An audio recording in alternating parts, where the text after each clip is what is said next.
All right, what's up, folks? John and Pat here.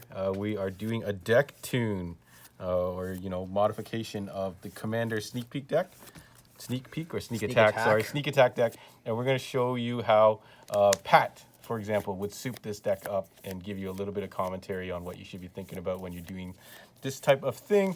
Obviously, this is you change the deck for your taste, for the way you play. You do want to have a theme, right, Pat? Like, yes. You don't want to try like 5 different things in one deck, right? So a common thing people do with when they build commander decks is that they try to do too much. They see a bunch of cards they like, which is fine, but they throw it all together and it ends up kind of pulls you in too many separate directions, right?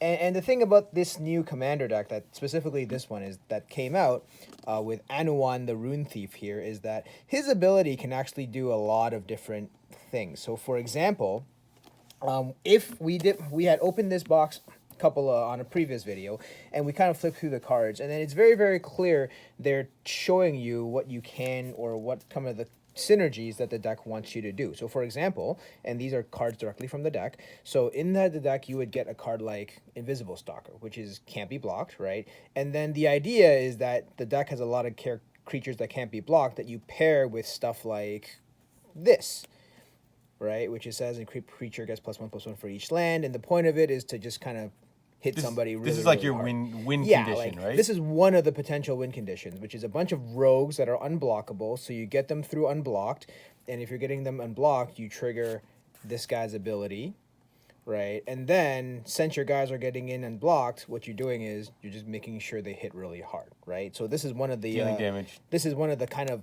to win. Yeah, so this is one of the themes of this deck, right? Another theme that this deck tries to do is, because his ability says whenever you deal damage to somebody, then mill a card. This deck has a lot of cards that kind of interact with milling your opponents. Each player mills 2 cards, and then taking their biggest creatures from the graveyard and putting it into play, right? So cards like Extract from Darkness does that, and even cards like Fated Return do that, right? Put target creature from a graveyard into the battlefield under your control, right? And then, because one of the overarching themes is you're just milling your opponents, right? What the deck also has is stuff like Bone Horde and Night Howler, which just gives creatures +X/+X, where X is the number of creatures in all graveyards. So as you can tell, the theme of the commander deck, as it gives you, is fill opponents' graveyards and hit them, right?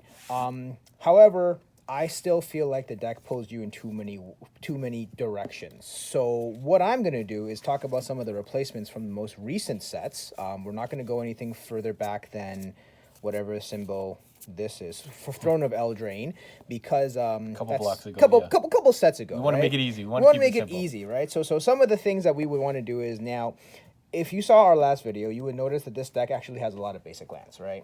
And one of the mechanics of Zendikar is that they introduce a series. I'm going to move these out of the way. Yeah. They introduce a series of cards that are modal. So these guys. So I got these in my pack. So many basic lands. These are how many basic lands? There's a lot. There's like 30 basic lands. Oh, there's some fancy ones here. Right. So these I saw in my pack opening video. I think this guy was part of it, right? But these two are modal cards from Zendikar. So as we talked before, you can play them as a creature, or worst case scenario, you can play them as a land. Flip them over and play them as land. So these two being functionally lands, and on the front side being rogues as well, are a no-brainer. So the first thing I would do is, if you had cards like this would you, for example, take out 2 lands and put 2 of those in? I would definitely would. I would take out 2 lands and just put these type of cards in right off the bat, because it doesn't in Magic, it doesn't, like, the terminology we normally use is that it doesn't cost you anything. You're not going to get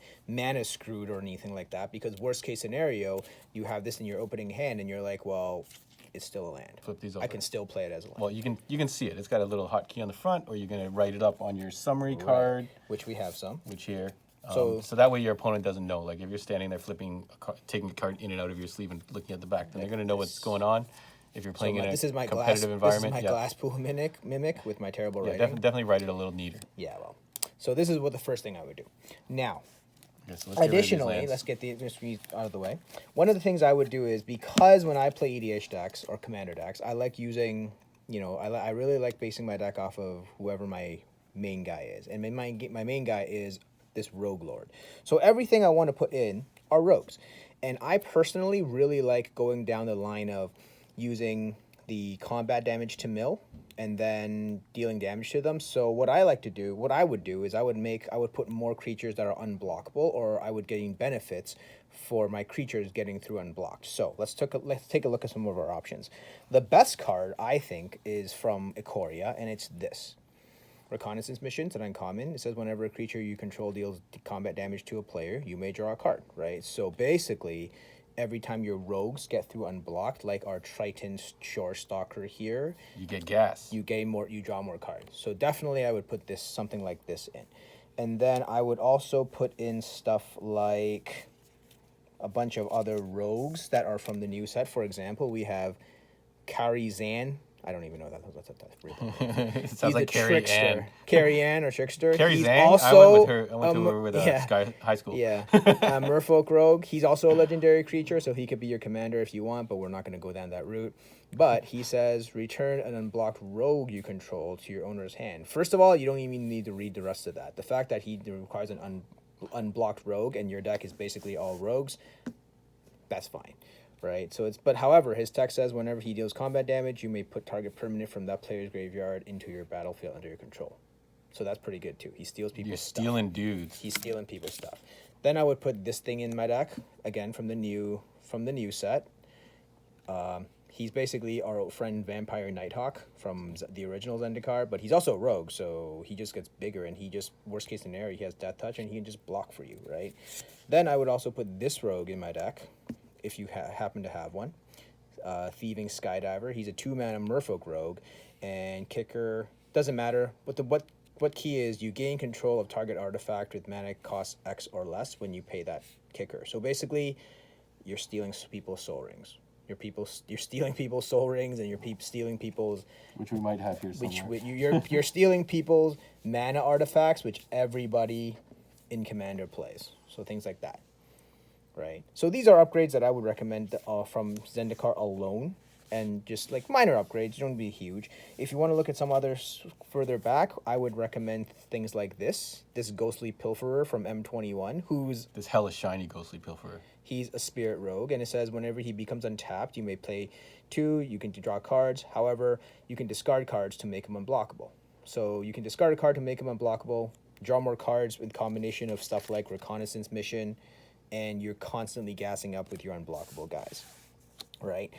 Then my last 2 cards are just more cards from Thorn of Eldraine. And again, if you're lucky enough to have pulled a Rankle, Master of Pranks, I would definitely play him because he's a fairy rogue. A lot of people didn't know he's a fairy rogue, but he's a fairy rogue. And whenever he deals combat damage to a player, you can just do all of this stuff, right? So all this text down here. And finally, another card I would add in is Drown in the Loch, which is uncommon, and this basically counters a spell or kills a creature. However, the condition is that your opponent needs to have cards in their graveyard, and you're going to be constantly filling that with your general with his mill ability, right? So these are just maybe about 5 or 6 cards that I would put in off the top of my head. Cards I would take out is stuff that feel like they may be good, but not really. So for example, in my opinion, when you're playing Commander and you're playing cards like, for example, this Merfolk Windrobber, he's kind of low impact. He doesn't really do anything. Willing somebody for 1 damage isn't, in my opinion, very good. So he's something I would take out. They almost tricked you into it by making him a rogue and giving him a mill ability. Right. So Scourge of the Fleets, he's kind of cool, but he returns bounces all creatures, including your own. So actually, no, he only bounces opponents, right? But he's still a 7-mana 6/6, and I'm not too down on this type of off-brand card. Stuff like this, again, it's not that they're bad, I just feel like they're too low impact. Whenever you draw your second card for the turn, put a +1/+1 counter on it. So you're jumping through hoops to make this guy bigger, but he doesn't actually provide any value the moment you play him. He just kind of sits there, right? This card is kind of good, but he basically just replaces himself, and if there are much cheaper ways to draw cards, right? Things like this. I just feel like there's just not enough power for a creature for one of your 99 cards, or 100 cards, I guess, right? And even Less than 100. How much mana are you throwing in? This card actually should be in the deck. I put it in the wrong pile, so I'm just So put this that is back in there. ignore that one. Right. That one stays. That one stays. So what you can do is you can usually like lay out the entire deck, and if you know of cards off the top of your head that feel do better than what the existing card in the deck is, you can easily remove those. Finally, I have some recommendations in case Mana fixing? for mana. Not necessarily mana fixing, but just cards in general. So Reliquary Tower. This card is basically a land that says you have no maximum hand size, right? So this is a staple for all commander decks. If you don't already have one, we actually have a giveaway for them, the shiny ones. But you can ask John more about that. Basically, if you're going to be drawing a ton of cards with stuff like Reconnaissance Mission, you want to make sure you don't have to discard any just because you're over 7 cards, right? Also, stuff like, I'm going to group the next 3 cards together because they're Tormod's Crypt from M21, Scavenger Grounds from, I guess this is a little older, but this is from Amonkhet, only about a couple of years ago. And then Bojuka Bog, which is from a long time ago, but it's a common and it's everywhere. Plus, it's got an awesome name. Yeah. The reason why I group these 3 cards together is that in Commander specifically, very, very often people play graveyard recursions. So if you're going to help them incidentally mill their deck, you don't want to fill their deck. You might be feeding into their theme of so getting what you stuff want into to the do graveyard. is you also want to have a little bit of a way to make sure you control what they can bring back or not. It's really, really cool if you can mill a monster and then revive it, but what if they revive it before you, right? So cards like this are just generally good to kind of, I would call them staples, just to kind of give you a little bit of control on what your opponents can or can't revive, right? But basically, that's some of the from some of the recommendations I would make for our boy Anuan here. Obviously, if you guys have additional recommendations, sound off. I'm actually going to be playing this deck in the store when we get up and running again, because I'm going to make more improvements as we go. But that's how Commander is, right? You pick a guy you like and you just kind of keep going with it. That's how any deck building game. So these suggestions might not necessarily work for you. If you play a different style, you might want a deck that more suits your style if this particular deck doesn't work for you. But it's all about the fine tuning. So Pat's giving us a basis of what to start adding, and obviously there's lots of other options. And if you have other options, definitely post them up, because we would like people to have those options, be able to see that, I would put in this, and this, so they can at least know where to look for cards. But yeah, I think this guy's really cool. One of the other reasons I want to build this deck is because in my collector's pack, I pulled one of these. Look how cool that is. He's full art and still foil. So upgrade. That's an upgrade. That's an upgrade I would recommend. Upgrade. Okay, stop blinding the people. Cool. So, so if you guys have any questions, shoot me a message, shoot John a message, I guess, flood his inbox, and we'll let you know when we can start playing at the store again. All right, thanks for checking it out, guys.